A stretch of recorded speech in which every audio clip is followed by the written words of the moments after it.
سرکار صلی اللہ علیہ وسلم نے ولیمے کے بارے میں فرمایا. اب ولیمہ حضور صلی اللہ علیہ وسلم نے فرمایا. اب حضور صلی اللہ علیہ وسلم کی 11 ازواج میں سے ایک ہی ساتھ میں 9 ازواج رہیں. اب میں 1-2 ازواج کے ولیمے کے حوالے سے بتاتا ہوں کہ سرکار نے ولیمہ کیسے کیا. غور سے سنیے گا آپ.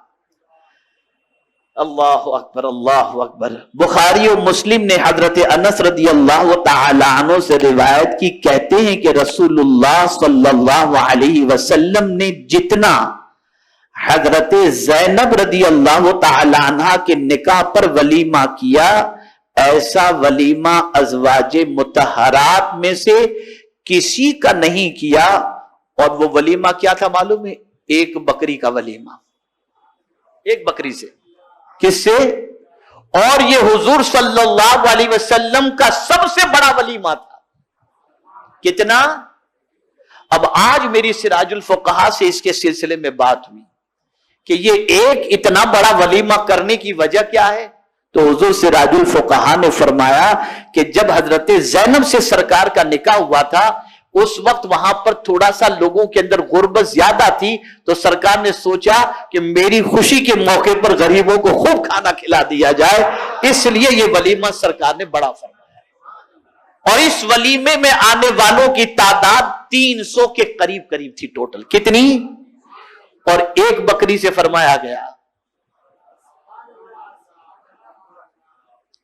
یہ میرے آقا صلی اللہ علیہ وسلم کا ولیمہ. کون آقا؟ مالک کونین ہیں, چاہیں تو جنت سے سب کچھ آ جائے. یہ اس لیے میں بتا رہا ہوں کہ آج اس کے لیے آدمی پریشان ہے.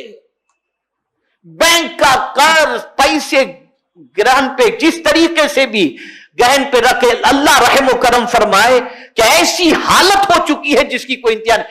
ایک شادی, گھر تو آباد ہو جاتا ہے, آباد کرنے والا برباد ہو جاتا ہے, اس کے ماں باپ ختم ہو جاتے ہیں.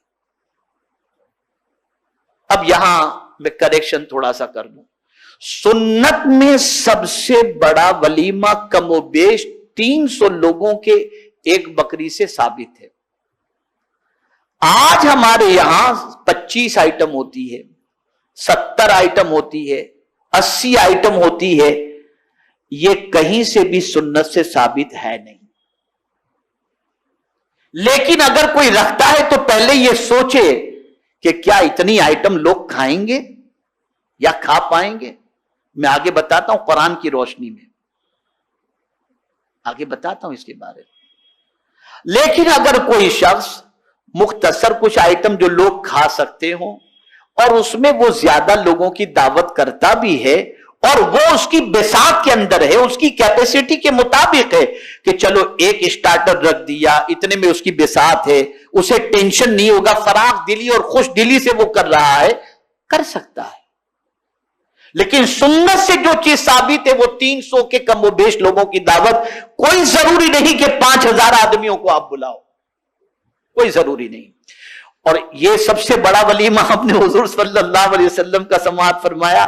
بہت ساورے ہمارے غریب بھائی بھی ایسے ہوتے ہیں جو بیچارے ولیمہ کرنا چاہتے ہیں, سوچتے ہیں کیسے کریں, ہمارے پاس تو کچھ ہے نہیں.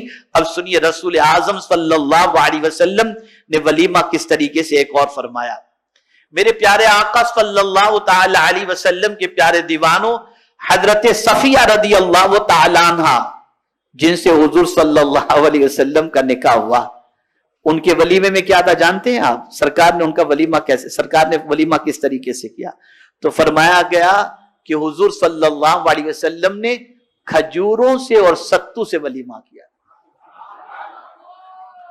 یہ مرغا بکرا یہ ضروری نہیں ہے, یہ ولیمے میں یہ سب ہونا نیسیسری ہے, کوئی ضروری نہیں. بریانی, چکن تندوری کوئی ضروری نہیں. آپ کی کیپیسٹی کھجور سے ولیمہ کرنے کی کرو. اور یہ بھی میرے مصطفیٰ کی سنت مبارکہ ہے.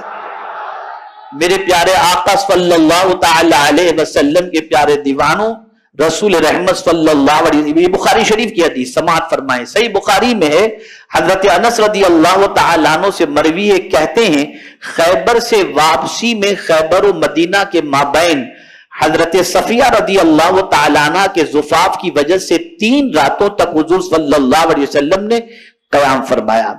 میں مسلمانوں کو ولیمے کی دعوت پہ بلا لایا. حضور صلی اللہ علیہ وسلم فرمایا ولیمے میں نہ گوشت تھا نہ روٹی تھی. حضور نے حکم دیا دسترخوان بچھا دیے گئے, اس پر کھجوریں اور پنیر اور گھی ڈال دیا گیا. یہ ہے ولیمہ, یہ بھی ولیمہ. سمجھ گئے نا میری بات؟ میرے پیارے آقا صلی اللہ تعالی علیہ وسلم کے پیارے دیوانوں, اب ذرا دل تھام کے بیٹھیے گا, اب ذرا دل تھام کے بیٹھیے گا. حضور صدر الشریعہ علیہ الرحمت والرضوان نے فرمایا ہے کہ دعوت ولیمہ سنت ہے. اور ولیمہ کسے کہتے ہیں یہ بھی سمجھ گئے. ولیمہ یہ ہے کہ شب زفاف کی صبح کو اپنے دوست احباب عزیز و اقارب اور محلے کے لوگوں کی حسب استطاعت ضیافت کرے, اور اس کے لیے جانور ذبح کرنا اور کھانا تیار کرانا جائز ہے. اور جو لوگ بلائے جائیں ان کو جانا چاہیے کہ ان کا جانا اس کے لیے مسرت کا باعث ہوگا. ولیمے میں جس شخص کو بلایا جائے اس کو جانا سنت ہے یا واجب. علماء کے دونوں قول موجود ہیں. بظاہر یہ معلوم ہوتا ہے کہ اجابت سنت مؤکدہ ہے.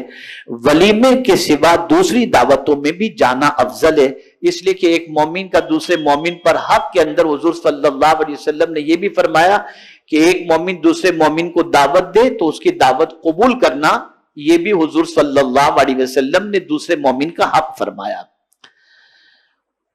اور اگر یہ شخص روزے دار نہ ہو تو کھانا افضل ہے کہ اپنے مسلم بھائی کی خوشی میں شرکت اور اس کا دل خوش کرنا ہے. اور اگر روزے دار ہو جب بھی جائے اور صاحب خانہ کے لیے دعا کرے.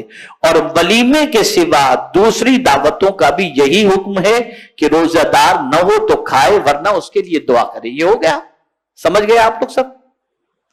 اب سنیے, دعوت ولیمہ کا یہ حکم جو بیان کیا گیا اس وقت ہے.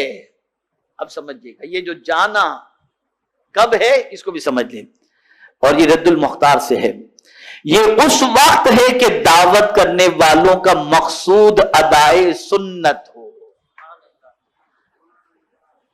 اور اگر مقصود, میں نے کتنی بڑی دعوت کی, مقصود نمائش ہو, نام ہو, نمود ہو, میری واہ ہو, جیسا کہ اس زمانے میں اکثر یہی دیکھا جاتا ہے, تو ایسی دعوتوں میں نہ شریک ہونا بہتر ہے. خصوصاً اہل علم کو ایسی جگہ نہ جانا چاہیے.